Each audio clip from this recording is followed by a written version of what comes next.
Okay, welcome to special episode 6. This is Pat here with my buddy Jack, and I just Hello. completed. Hey Jack, Hello. just completed a almost week-long trip to New Jersey and did a course with Guerrilla Approach and Aaron. And I'm not even gonna try the last name. I should have fucking asked him. What an idiot, right? Okay. He says his last name's easy to screw up, and I was like, oh, well, how do you say it right? Like that's what a normal person would ask. I forgot to Uh-huh. ask. Eh, next time.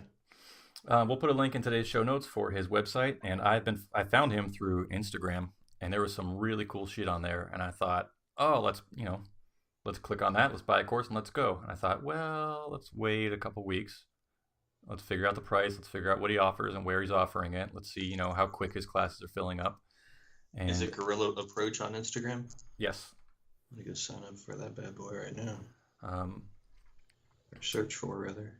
and I saw there were only 3 seats left in his New Jersey class, which was restricted to military and law enforcement. And I looked at the course outline and I said, okay, that's the price. Okay, there's only a couple seats left. Oh, shit. You know what? Let's bite the bullet. Let's do it. I used to be a very competent high end tactical shooter, and I was putting hundreds of thousands of rounds downrange, pistol, rifle, shotgun, moving and shooting, moving, doing the SWAT tactics, close quarters combat, all that stuff, force on That makes force. that makes me jealous. It was a lot of fun, but it came with a price. I had no social life. Well, I did have a social life, but it was with the guys I worked with, and all we did was drink. Eh, Um, so I used to be that, and when I went to local policing, I had lost all of it. We did no training. The training we did was all just liability training. So here's your 40 rounds of ammunition. Shoot it at the paper target. And I'm like, oh God, kill me. So I lost all my sharpness on the edge, so to speak. So that's why I wanted to go to the course. I wanted to, number one was to knock the rust off, which I did, and there's still more to go. Number two was he seemed very legitimate, and I can tell you up front right now when we do the review of his course in a second, he is legitimate. He's a very good teacher. We're going to talk about teaching and principle-based teaching. And let's just walk through some of the logistics first. So I told you I left on at the week off work. So I left on Tuesday early morning. Went through Tampa Airport, mm-hmm. and I said to myself, "Please TSA, don't fuck me." So I went through their policy with a fine tooth comb, and I Mm-hmm. went through the specific airline weapon policy as well. And I was in line with almost all of their policies except one, which ended up being a non-point. That's what we call a policy or a law that doesn't have teeth, so there's no enforcement mechanism. And that policy was you're only allowed to bring X amount of pounds of ammunition. Well, Mm. if you don't take the ammunition out of the bag or the separate bags and weigh them separately, how would you know how much of the luggage is ammo and how much of the luggage is clothes or Right. whatever? Right. So because they don't specifically weigh it there, they really don't have an enforcement mechanism for that. So what I did was I split my ammo into 2 different pieces of luggage, and it was really close, like close enough. And they didn't. I mean, it's so easy. You just walk up, you say, "I'm checking a weapon." I go, "Okay," and then you sign your little form and you lock your case and you keep the key. And when I got to New Jersey, they lost my rifle temporarily, Mm. and I'm like, "There's golf bags coming out on the luggage line," and I'm like, "Well, okay, a golf bag makes it to the luggage line, but my rifle case doesn't. Smaller and lighter than a golf bag. Right. What's the fucking problem?" So I had to go find the specific airline luggage desk, and they had to bring it from the back of the airport through some double doors out on a cart and check my ID. And I'm like, "What the? I'm not in the fucking CIA, you idiots! Just give me my gun."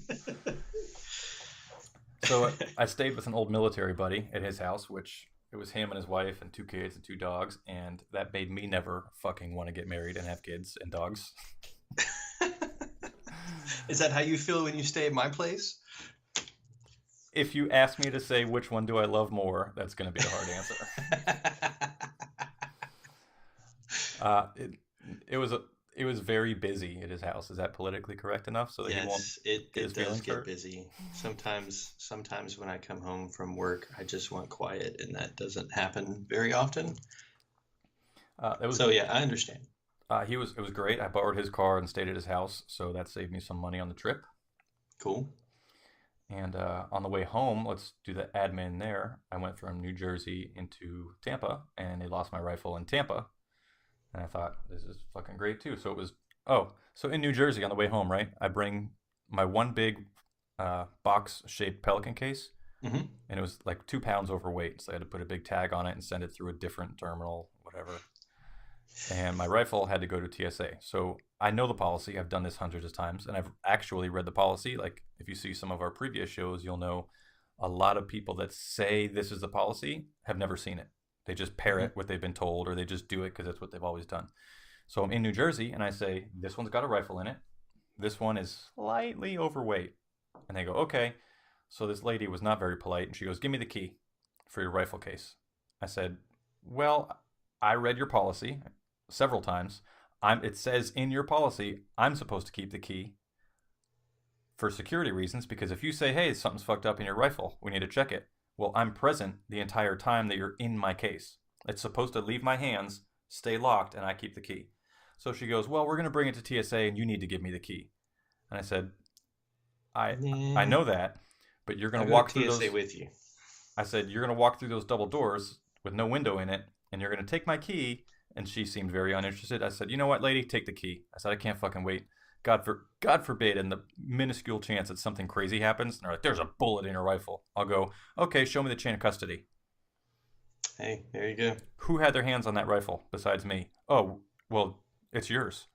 Yeah, I know it is mine, but who else had it? Can you prove that? You think those motherfuckers have any idea how many hands are touching that rifle? No. Especially when you take my key behind closed doors. At that point, it's gone. Unless you're watching it on video every frame. And are you really going to see a key in someone's hand? And if they pop it open, I highly doubt it. So I was like, you know what? I could make this an argument, but I had to do the weight. I had to weigh, okay, risk, reward, time, effort. I'm like, God damn it. Just fucking take the key, lady. Here, have fun. So she comes back out with an attitude and she goes, we didn't even need the key. Here you go. Everything's fine. It's good to go. I'm like, I didn't fucking say a word. I just took my key, frowned, and walked away. And in her head, she's probably like, he's a jerk. I'm like, you don't know your own fucking policy. But that's fine. I'm the bad guy. So whatever. I get on the plane, I fly home, and I had to find my rifle again through the airline. So that was all the logistics. I had a great time with my buddy. He's a local police officer in New Jersey, so I got to see his station and how he operates, and that was pretty cool. Let's talk about the course. I'm sure that's the title of the episode, so people want to hear that. So it was a 2-day course, and it was roughly 8 hours each day. Mm-hmm. So let's go over the outline. We did... This one was based on military and law enforcement shooting into, out of, through, and around vehicles, which is awesome. I think if you spend most of your time on your shift in a vehicle, it's probably good to know how to use it and to shoot in and around it. We did a lot of bailing out of the vehicle, and a lot of the course was based on, I mean, he had to say it a couple different times. I was aware of it through some of my prior training. If you're in the car and you're taking fire, the best thing to do is not be in that area. So drive the fuck out of that area. So he had to repeat a few times, like, hey, if your vehicle is disabled, if you're parked in traffic and you can't ram your way out, if you lose all your tires, or if you slam yourself into a building, or if you crash, or if you're out of gas, or like if you're on the X and you're taking fire, or you're about to take fire, or whatever, once your vehicle is disabled, that's basically where Aaron takes over in his training. So we did no driving and shooting. It was all the vehicle stationary. You're gonna have to use it as cover or from inside or out of it, whatever. So we did a couple bailout drills with the pistol and with the rifle, where okay, you're driving, everything's great. You're gonna simulate driving. You put your seatbelt on, you put your hands on the wheel, and he's like, "Ready, go." So the first thing you do is you get the fuck out of the car. In many scenarios, not all of them, but many of them. So you're bailing out, and there's different positions that you can. It's kind of like a decision matrix or a decision tree. Right. So the first thing you do is open the door, get your weapon ready, and do you shoot from that little V notch between the door and the windshield? Do you stand up and shoot? Do you get out of the car and shoot while you're walking backwards, which walking backwards is kind of a touchy thing for some people? Do you run all the way to the trunk? Or, whatever side you're not taking fire from, do you run to that side and then take your weapon out? Do you take your weapon out and run? So we did all these different things. And a phrase that I like to use is we run it through the lab. So he's like, okay, try it this way. And you try it. It's like, okay, now take it to the next step and try shooting at the next step. And then try running all the way to the end and then shooting. So we did all, so you get to feel what that feels like instead of being on the X in your job and in your vehicle, and your vehicle can't move. And then, oh shit, I got to get out and shoot. So you don't have to make that decision on the spot. You've already done it. Right. And then as you're moving, you can decide when you want to pull that trigger, which I loved. So we did a lot of bailout drills. Very nice. One of the coolest things in the course, it's a really cool thing to say, hey, been there, done that, is shooting through the windshields. So we did a vehicle ballistics lab very early on in the course. I think that was the first thing we did. So we took rifles, shotguns, pistols, and we shot them in a whole bunch of different spots of the car. And it completely takes away all the what ifs. Well, what if the bullet gets stopped? What if it goes through? What if a door's open? What if both doors are open? Well, you get to see it and touch it and feel it. You get to walk around the car when it's cold, and you get to say, oh, holy shit, that pistol round went from the front left door, through all the seats, through the trunk liner, out the fucking taillight. Regular 9mm ball ammo. Damn. Holy shit, right? And then when you put more rounds through, it kind of loosens everything up, and some of them make it through, some don't. So for the most part, vehicles are kind of cover, is the best way to put it. So you can imagine all the hundreds of thousands of cops out there and military people that say, oh, I'll just stand behind my door for cover. Yeah. Well, sounds great. Sure, sounds great. When's the last time you put rounds through a door? Well, there's rounds don't go through a speaker. Do they, or do they sometimes go through a speaker? And where's your speaker at? And do you really want to risk that? So Aaron talked a lot about that. Like, you need to choose that risk. So sometimes a door is better than nothing, but most of the time it's better to get the fuck off the X. And sometimes if you're going to return fire, it's not what so many military and law enforcement and even civilian shooting schools will say, take your weapon out, shoot, double tap or 1 or 2 rounds or slow fire, or, shoot a string of 3. Aaron, who says he's taken a number of ambush hits overseas, says, listen, you need to put a violent number of rounds downrange immediately, which I think makes perfect fucking sense. Yeah. And another one of my, what was he? He was Army SF, but I don't know if I'm using the term right, but I don't know if he was Green Beret or if he was Delta or if he was a Ranger. He did something for the Army, and he killed a lot of people. And it's not a guy that I met on the street corner at a bar that said, hey, kill people, but he was one of my certified instructors in the military. And he was vetted, and he talked about it quite frequently. And he's like, listen, there's a phrase I want you guys to remember. And this is an Army buddy of mine, one of my instructors. He says, people don't die right. That's it. Just remember that. People don't die right. Especially if you watch too much TV. Obviously, you and I know, I'm sure most of the audience will know, you don't shoot someone and they don't go flying through a window. Right. That doesn't happen. So Aaron said something really similar. He said, if you're going to shoot 1 or 2 rounds, and that's all you've been trained to do, and especially if you shoot 2 or 3 and then holster, he said, you're going to have a big problem when that person's still shooting at you and rushing at you and he's not dead. So one of the things he said was put a violent number of rounds through. And that also comes into play when you're shooting through windshields. This is not a how-to podcast. So for the audience, this is not me telling you, hey, this is how you live your life. Good luck. This is just things to consider. It sucks that I have to say that, but this is not a how-to. This is just my experience. So Aaron said that too. And when you're shooting through glass, bullets also do some weird things. And a lot of people think because of the angle, it does kind of like a bounce pass thing. And he did a really good job of boiling that down and showing us and then giving us a chance to experiment ourselves. So it was very, very useful. What else did we do? We did a little bit of team stuff. Very many law enforcement agencies in the country don't do partner cars. So it's just one man, one car. Right. But should you find yourself in that situation, like if let's say there's 10 cars on a perimeter and people are running around left and right, and then you need a car to move and to go into a hot zone, you might tell your partner, hey, jump in the passenger seat, let's go. And you might have your rifles ready. So we did a little part of the class about, hey, you might want to have your rifle ready in the car when you're driving around. You might want to think about the option of sticking it out the window. You might even want to consider shooting from hanging out the window while you're driving. It's not great. It's not safe. It's not the best. It's not politically correct. But there are options that you need to think about, and let's try them. Right. So that was great. So that's roughly the outline. Um, any thoughts on that so far? It sounds badass, and I want to do It was badass, and I am glad that I did it. it. Um, one more thing about the outline. So this, Wait, go did you ahead. get to drive and shoot, hang your head out the window and your gun out the window, like, and drive and shoot? There was one drill where one person was supposed to drive slowly down the range, and you were supposed to be the passenger out the passenger window. Oh, okay. Our vehicle was, we used some crappy vehicles. Obviously, we were going to Well, destroy them. yeah. And that vehicle was not able to run on its own, so we simulated the driving. But yeah, we did hang out the window and shoot. We did not do it while we were moving, but Well, when you come down, we'll have to find a place to do that. that's fine. My range at home here in Florida will allow us to do that. Oh, really? Maybe I Yes. need to come to Florida. Yeah.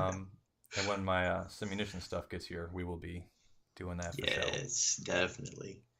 So another thing about the beginning of the outline. So one of the other first things about the course where uh, I always pay attention to this stuff because I love teaching people myself, and I've been doing quite a bit of it. So I like to see how other people do it, and even if I disagree with something, I like that.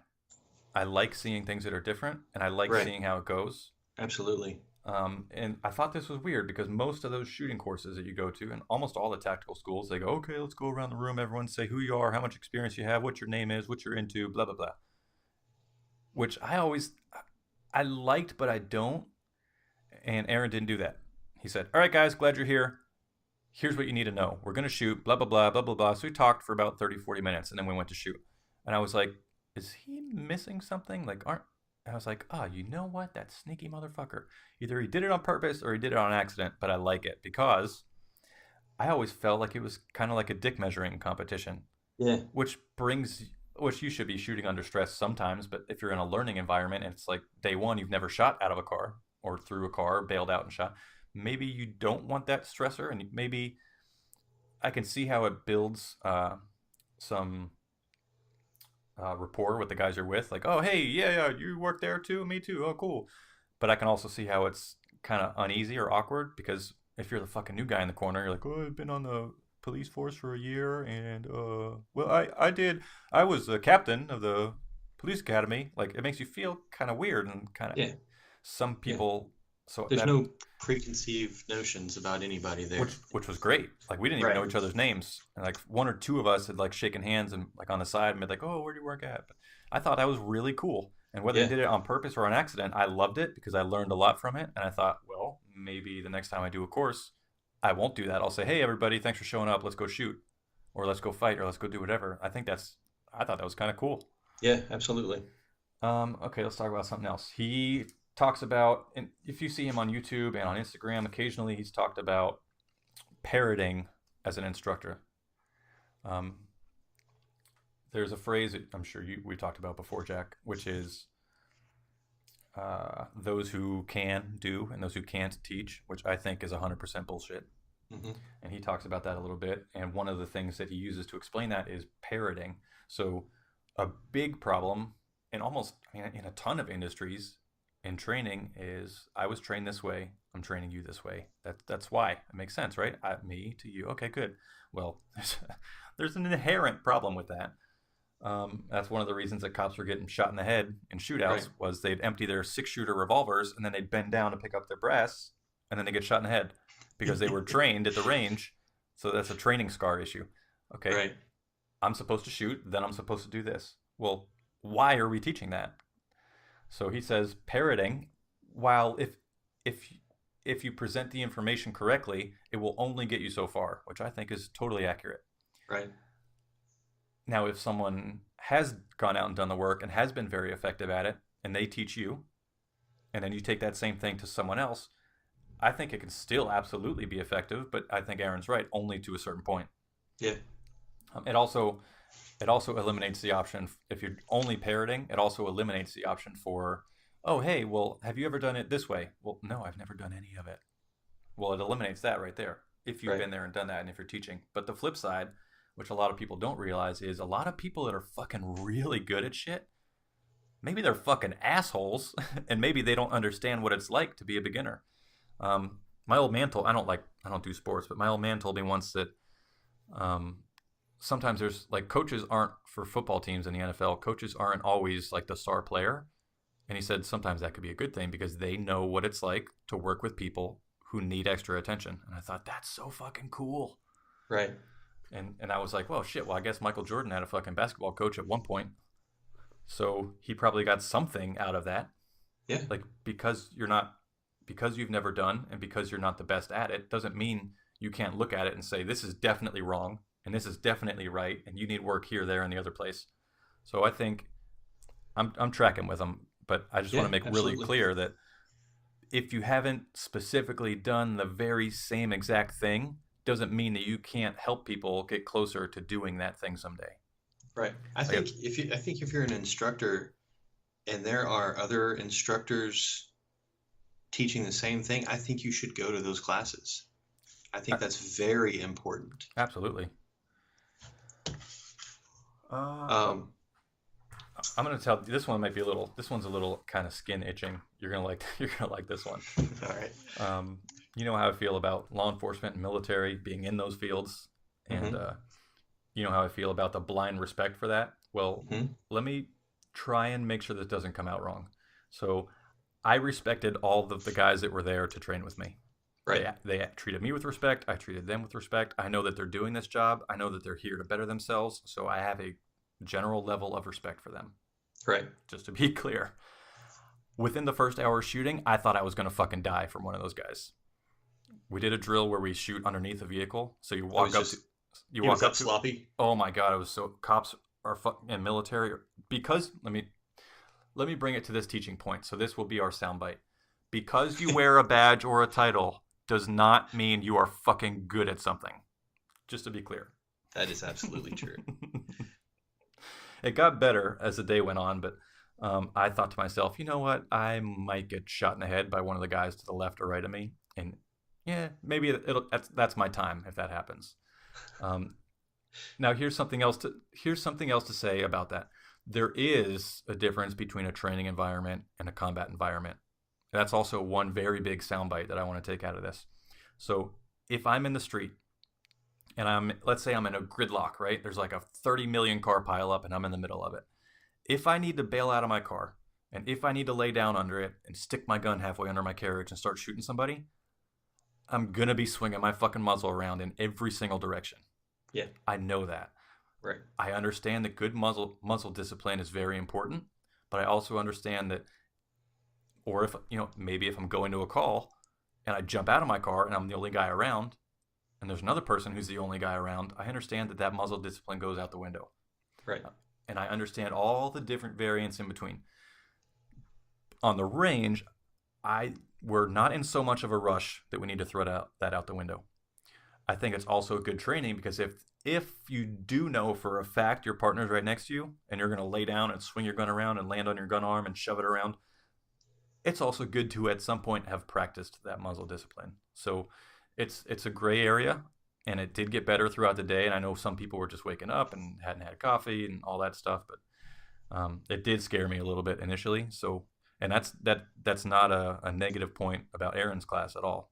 His class, his company, whatever you want to call it, 100%. I can't recommend enough that people spend some time and some money and go get training from him. One of our buddies, Andrew, called you the other day, right? Yeah. I think he's already scheduled to go to their. I don't know if it's in. I think it might be in Texas. Aaron's doing a course soon. Nice. Smithville. Yeah, I think so. I was just looking at that course. That's on my birthday. Might want to see if there's any seats open. Well, that depends on something else that I might have coming up.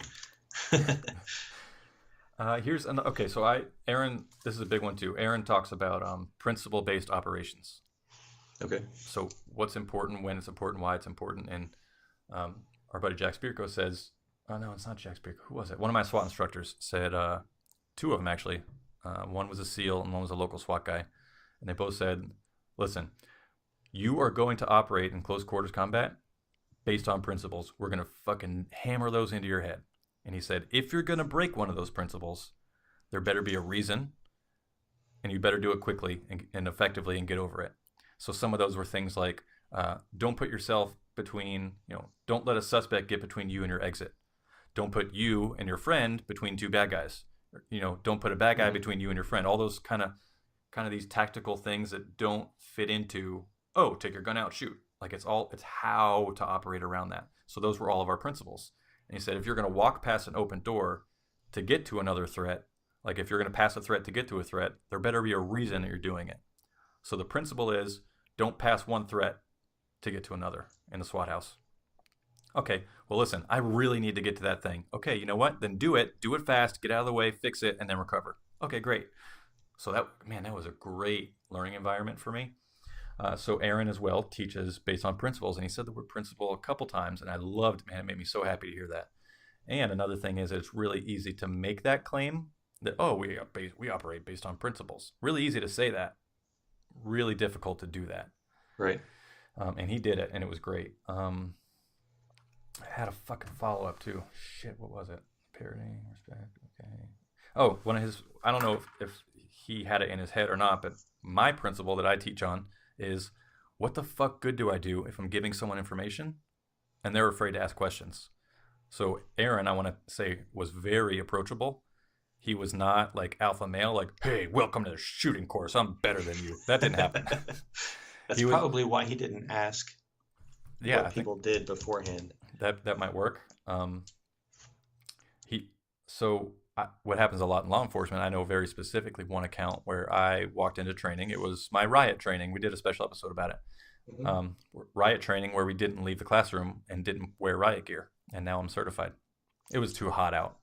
So the instructor walks in and he's an active law enforcement trainer. He doesn't patrol the streets and doesn't do anything. He's just been training for several years. Right. Okay.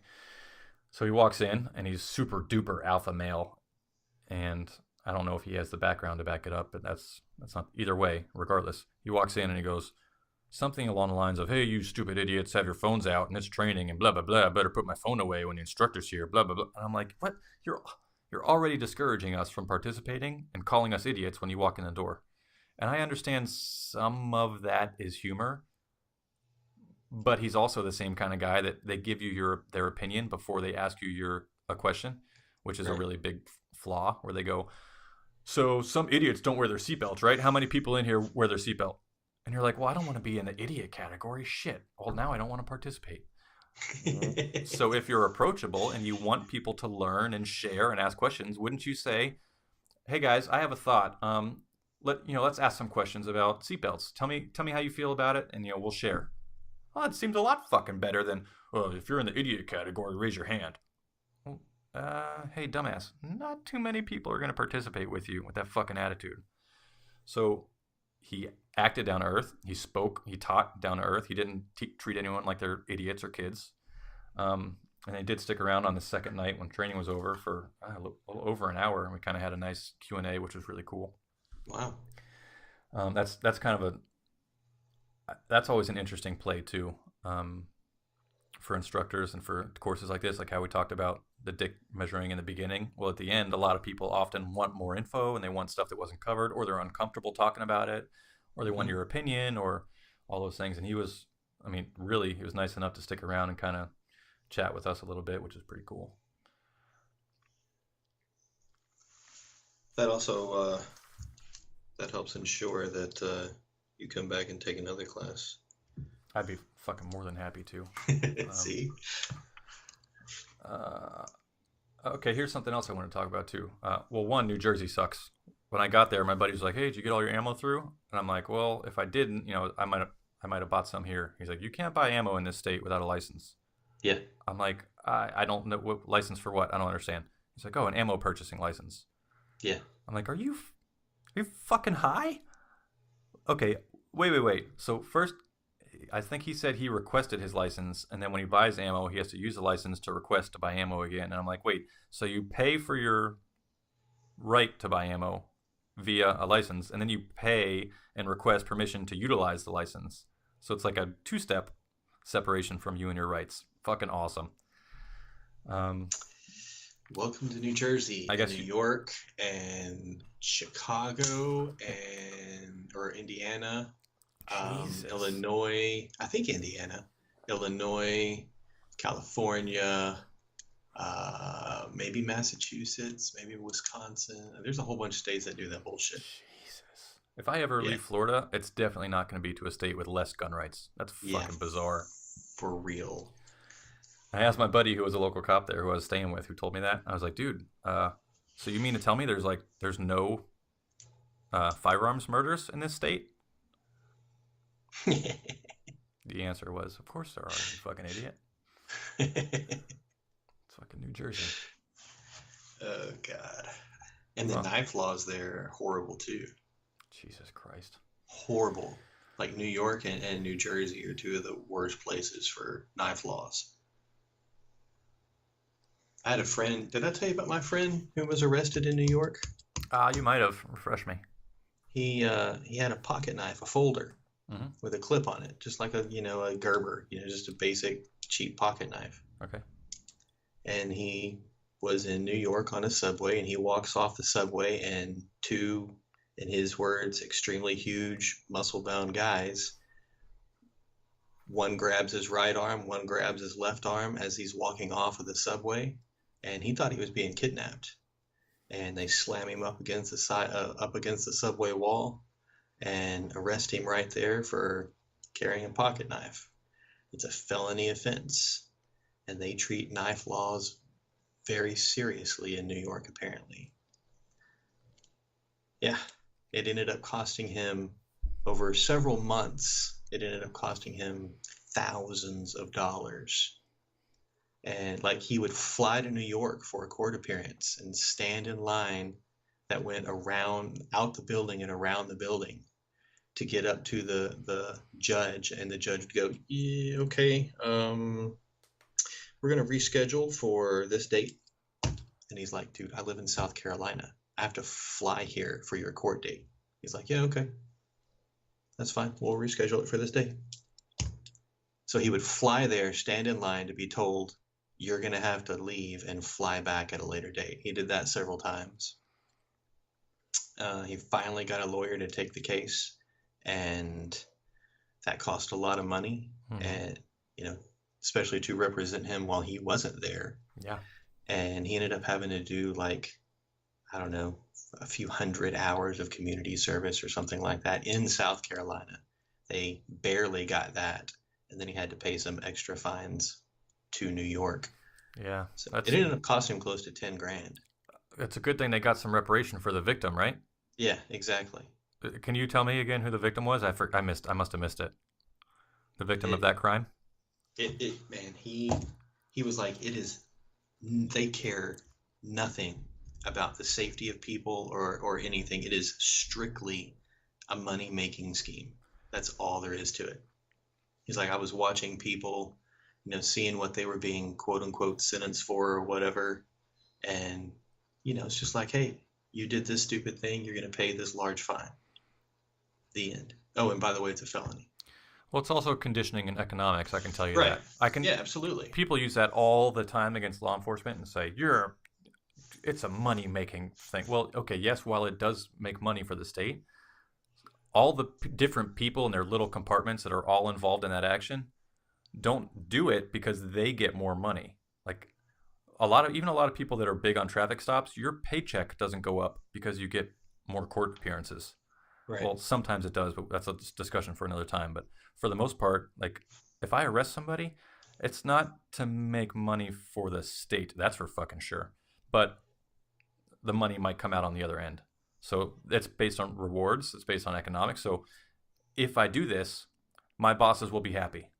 Okay, well, that has nothing to do with money on their end, but it has to do with, promotions or statistics or numbers, or some of these fucking idiots, God bless them. Some of these idiots think they're fucking helping when there's a victimless crime. Oh yeah. And like they really believe in believe in their heart, if I do this, I'll help. Well, Yeah. help who? I'm going to help everybody. Yep. Well, they don't a lot of people that say America freedom don't understand freedom. Mm-hmm. Fuck it. Yeah. Gotta love it. So anyways, Did you hear that thunderclap outside? is that what that was? Yeah. I just happened to move at the same time. I was like, what did I hit? What did I hit?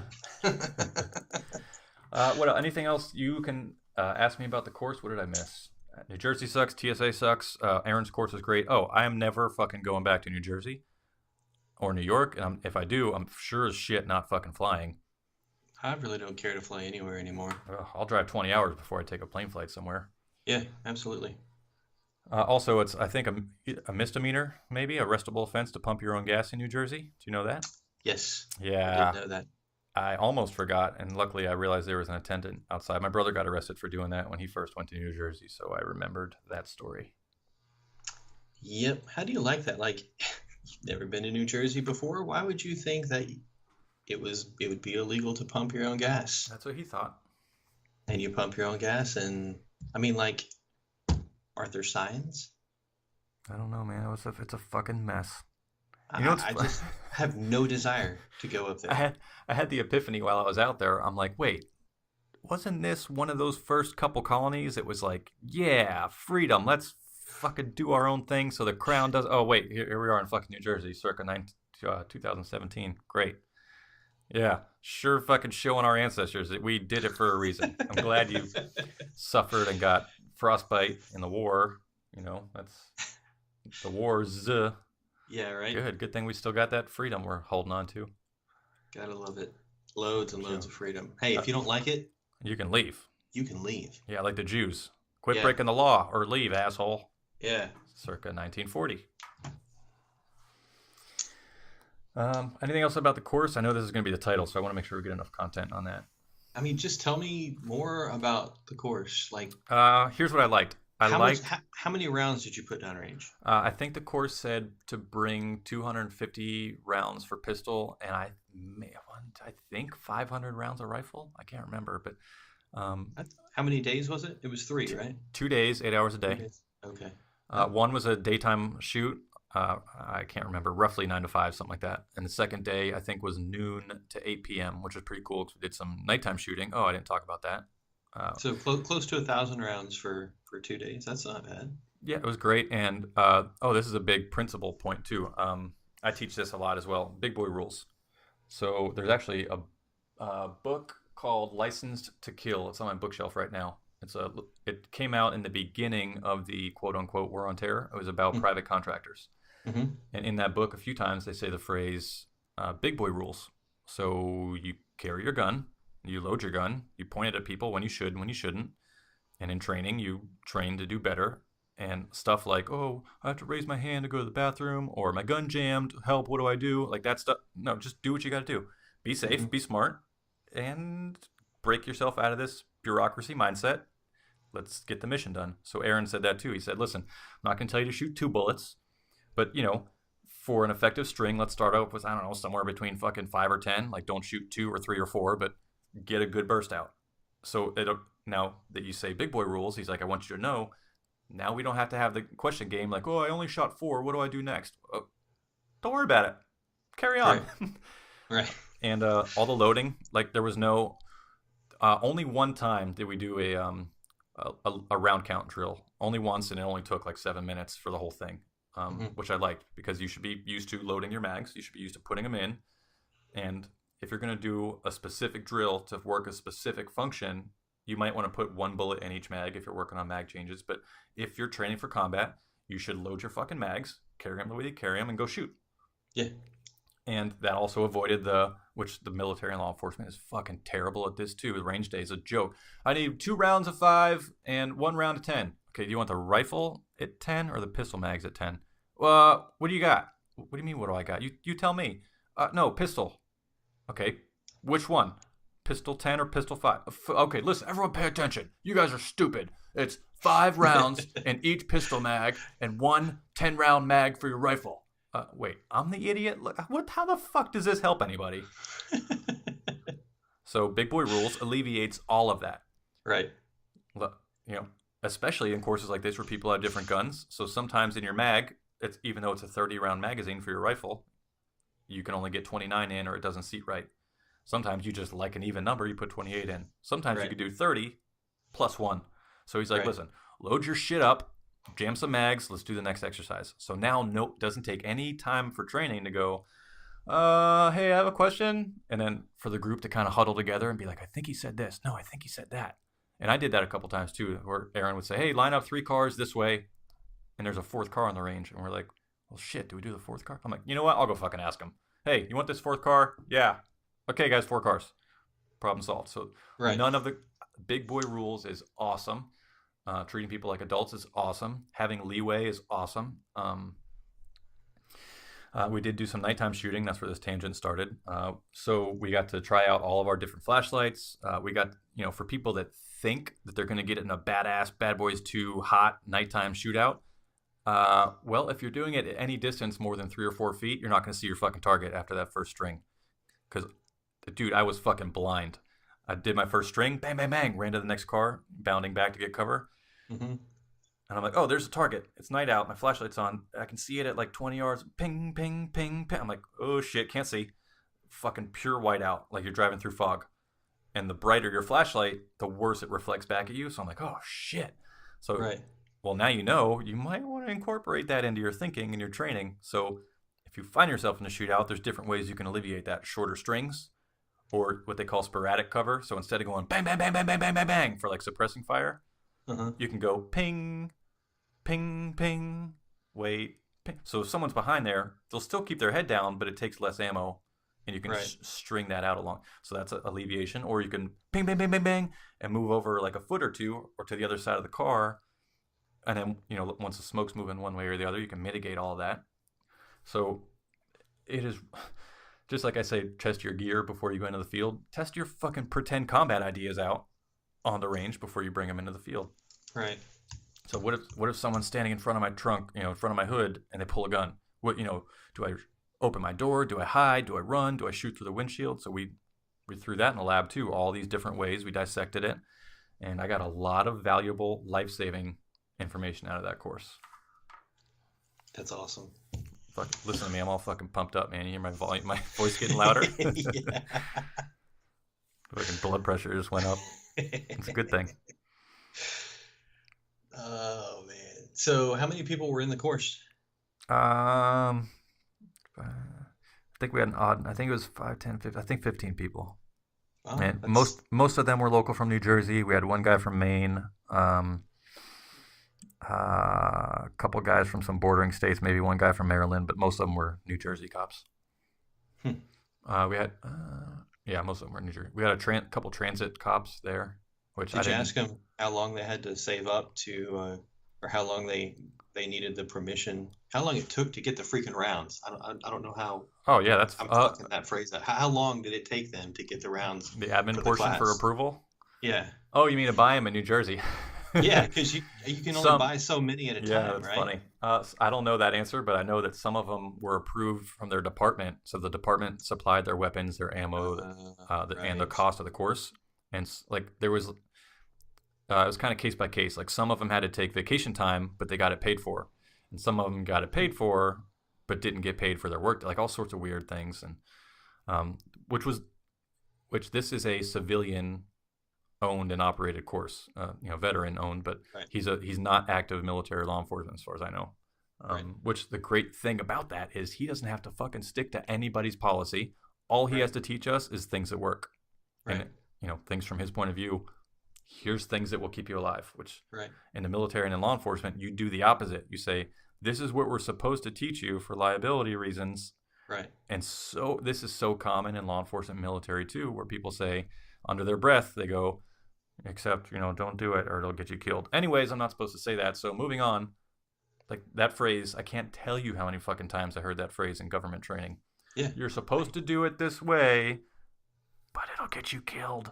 You hear that in emergency medical training too. Every industry, I'm sure. This is how you're supposed to do it, but, or this is the way we're supposed to teach you how to do it. We had one. But this is how you really do it. It's just funny because we had one guy that was a lieutenant for one of the agencies he was working at. And I have a sneaky, this is just me being negative, but I have a sneaky suspicion he didn't go back to his department and say, listen, we need to change our policies right now. Maybe it's not because he didn't want to. He might have, I'm sure he wants to do that, but Hmm. Do you know what a monumental task that's got to be? Oh yeah, Jesus. And you don't make friends when you do that either, because you're always pissing exactly. people off. And it's more effort to fix the policy, and it's less effort to just let it be. Yep. It doesn't matter if people are going to get killed or not. It's just, and that's economics too. I talk about economics and police work so much. You have to put time and effort and resources into achieving things, and you have to make decisions about what you achieve and what you don't. Yep. And then there's the fucking politics. Don't get me fucking started. I don't know why. Ugh, fucking soul sucking. So what was your favorite part? Uh, big boy rules. Yeah. Being treated like an adult and getting to knock some rust off. And I liked that every shooter had different skills. Every shooter had different ideas. Every student had different opinions. And Hmm. here's, you know what? Here's a controversial one. I'm going to ask Aaron in a little while if he wants to come on and do an interview. I Yeah, didn't you should. I didn't approach him about it during the course, but there's a habit. I don't know if you're familiar with it. So when you shoot, there's some people have the habit of you shoot, shoot, shoot, shoot, shoot, shoot. All right, the course is over, and you look left, you look right to kind of check your surroundings.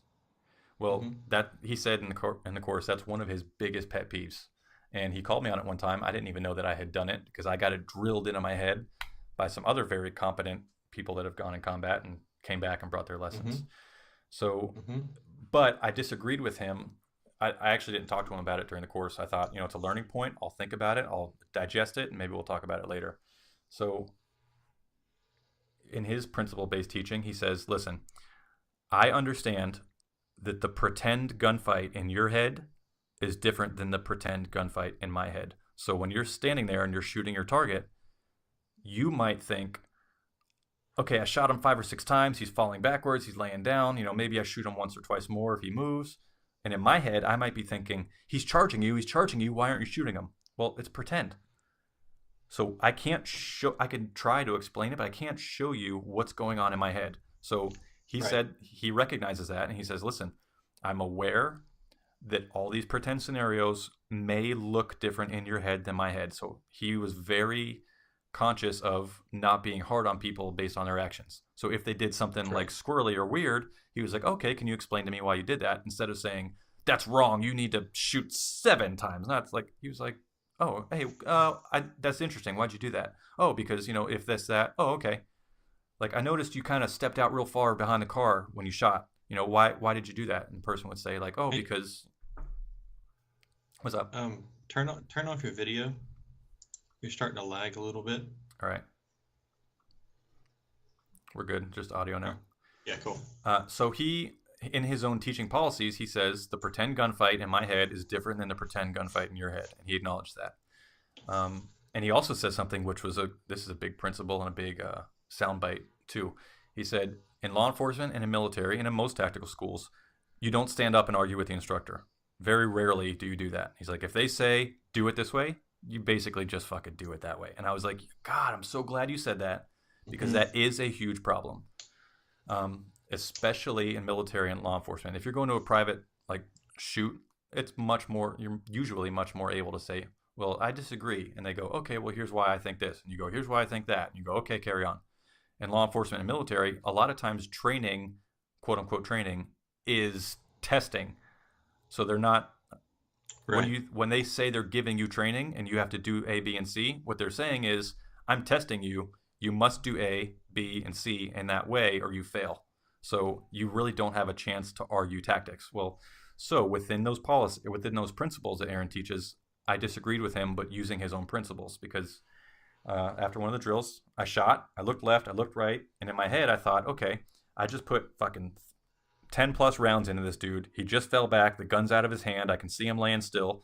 Let me look to my left and my right in case my partner's fucking showed up, or in case I'm getting ambushed by a second or third person, or like, what if I'm right outside this guy's house and I'm standing at the front door and I shoot him through the front door and then his fucking brother comes around the side of the house. So I just shot. Exactly. So I do a quick scan, which is just a snapshot in my brain. It's not like I looked away and put my gun down and was like, oh, I'm done. But I was like, oh, Right. boom, boom. Okay, cool. And he was like, hey, I already explained it. That's one of my biggest pet peeves. Here's why I believe that, which I was like, oh, good, cool. And he's like, you need to consider not taking your eyes off the guy that you just put a couple rounds into. which makes sense. And you know what? Even on that point, I agree with him. Mm-hmm. But here's a flip side to that, because there's flip sides to a lot of things. The flip side is a lot of people that were shooting during that 2-day course would shoot their target, put their gun down, put it on safe, and not look around at all. And I think that's a terrible fucking habit to get into. So Yeah, that's not good at all. while I agree with Aaron on almost all those points, he did call me out on something. And even though I disagree with him, I did learn from it. And I did think to myself, you know what? Okay, that makes sense. If the gunfights in our heads match, don't put 10 rounds into somebody and then kind of just start looking around and holster my gun. I totally get that. On the flip side, I'm not going to fucking put 10 rounds into someone and then put my weapon on safe and holster and just look at the bad guy. I'm going to have to fucking see what's going on around me. But absolutely, a lot of people in competitive shooting, they do that in a robotic motion, which he said, he's like, a lot of people do that like a robot. They don't know why they do it. They just kind of shoo shoo. I'm like, I feel like I wasn't doing it like a robot for fucking fun, but when I carry my gun in real life out on the streets, I have to look left and right so I don't get fucking ambushed. But so I think that's a really interesting learning point story, which was even within his principles that he taught, I still agree with him helping to guide me through that. And I think that his reasoning's correct. And I think that the gunfights in our head were different, but I didn't fucking argue with him. I still haven't even talked to him about it. It's not like I fucking lost sleep over it, but I think it was a really interesting learning point. Yeah, and that's how you learn. You take someone else's other theory and apply it, and if it works for you, you take it. If it doesn't, then you leave it behind. Like, no big deal, right? I think Dan Inosanto, I don't know if it's Bruce Lee or Dan Inosanto, but big in martial arts, that's a phrase from either one of the two of them that say, absorb what is useful, discard what is not. I got that on one of my t-shirts. And I've definitely absorbed a lot of fucking useful shit on this course, including trying out my rifle that I thought was super cool and super reliable. It turned out not to be so reliable. Really? Yeah, I have a FN Scar. Mm-hmm. I don't think you saw that one. I haven't. And it's touted to be like super duper reliable, except I used ammo that might have been a little too light, so the charges were a little smaller. And I had a hard time getting my bolt to fully cycle, so I was doing double feeds and failure to fires or failure to chamber. Fucking almost every drill I was getting some type of jam until one of my new friends was like, hey, try this ammo instead. I'm like, oh, dude, it fixed the problem. So if you're going to go to a course like that, like in military and law enforcement, if you're going to try something new, do it on the fucking range first. Like, I'm going to wear these super cool gloves when I get into a shooting. Okay, have you ever shot with gloves on? Well, sometimes. Okay, have you ever done a reload with gloves on? You ever try to lock your magazine with gloves on? You ever try to dig something out of there, like lefty, righty? Have you ever tried? Because I had some gloves that I wanted to bring to the course. I tried to just do something simple, like turn my sight on and off for my EOTech. Mm-hmm. And my gloves wouldn't allow both my fingers to fit on both the buttons at the same time. So I thought, well, glad I tried that before I wasted any time. So I used my real thin. Here's something cool too. A lot of people that pretend to be in the tactical world, they wear like Black Hawk gear and 511 this and fucking this tactical brand that. Well, a lot of people that do it in the real world like wear fucking golf gloves or like baseball gloves. I fucking love mechanics gloves. Man, baseball gloves have the best dexterity. Love it. So that's what I use. I use the Under Armour baseball gloves. I don't know what model, but I love them. Nice. So those are some things I enjoyed. Anything I did not enjoy about the course? We didn't have a lunch break. Like, we didn't go into town and like grab a burger somewhere. Some courses do that, but I wouldn't say it's a complaint. It's a kind of a lot of extra effort to pack your shit, like especially if you have to travel to get there and you're staying in a hotel room. You can't just go in your fridge and pack a fucking lunch. So I just brought some beef jerky and a couple bottles of water and a power bar, and I was like, I'll suffer through it. I'll eat when I get done. But the nice thing was it didn't take away from training time. Like, we had like a nice little 30-minute break in there to kind of put our feet up each day.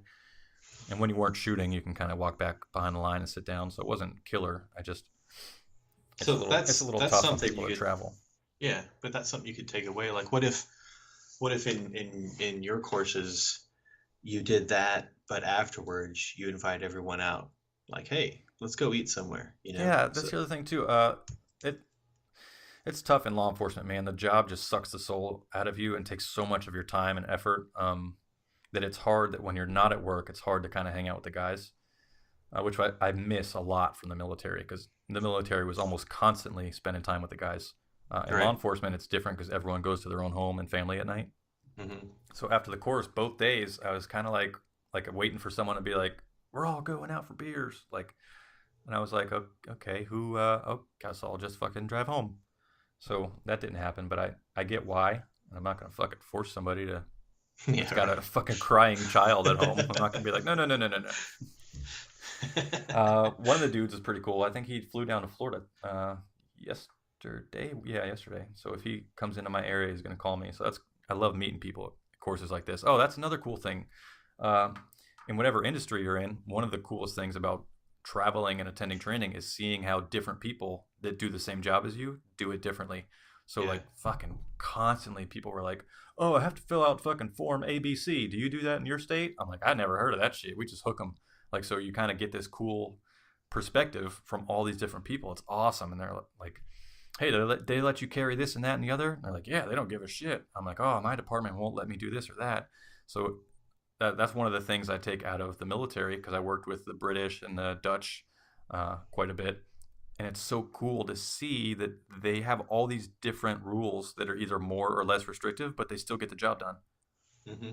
And a lot of people, I wish so many industries would have that ability, either for the upper ranks to listen to the lower ranks when they talk about experiences with different agencies, or make that fucking money, lieutenant. And hey, while you're at it, take a week and go fucking out of state and just sit in an office with a lieutenant from another state or city and just see how they fucking do things, and then come back and implement actual change to help us achieve the mission better.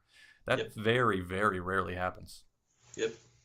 On my level, all the time I see it. I'm like, "Oh, you do this different? Oh, let me take a note." That shit don't happen in the command level. Not nearly enough, not as far as I've seen. Fuck, did we burn this one out yet? How you feeling? I feel good, man. I wish I could have gone to that class. That Uh, sounds bad fucking ass. I think he said he teaches most of his courses in California, but I know he's got a little bit out of state. I think he said it depends on the range and their policies. I think Hmm. it has to do with legal stuff for his company and like how they spend money in and out of state and things like that. So I'm not exactly gonna burn up his phone and say, "Hey, I got a range." I'm sure he gets a lot of that, but Yeah, I'm sure he I'm does gonna too. maybe when we're done here, I'll shoot him out an email. Cool. Yeah, we should definitely have him on the podcast. I think that would be fun. How do we tie this into Liberty, Jack? Um, Train, Yeah, don't get killed. and yeah, don't get killed, Don't believe bullshit and that people teach you from a book or from a parroting experience. yeah, try it out yourself and get training, get extra training, and learn to think outside the box. See how other And people do it. yeah, get off the fucking X. God, I hate saying that. Every time I say It that or sounds so hear cool, that, doesn't it? I think of oh God, what's it? James Yeager. Every time I fucking say That's funny. All right, brother. that. I'm ready to wrap this one up. That's what she All right, said. man. Yeah, no, she didn't. All right, and thanks for checking us out. If you found some value, please Like subscribe and to us subscribe. on the Yeah, website, on YouTube. Me and Jack are both on Instagram. I'm at Uncensored Tactical on Instagram, and I'm Rescue Jack. and we are both friends with each other on there, so you can kind of dig through our list and find each other if you are so inclined. All right, Yeah. folks. See you next time.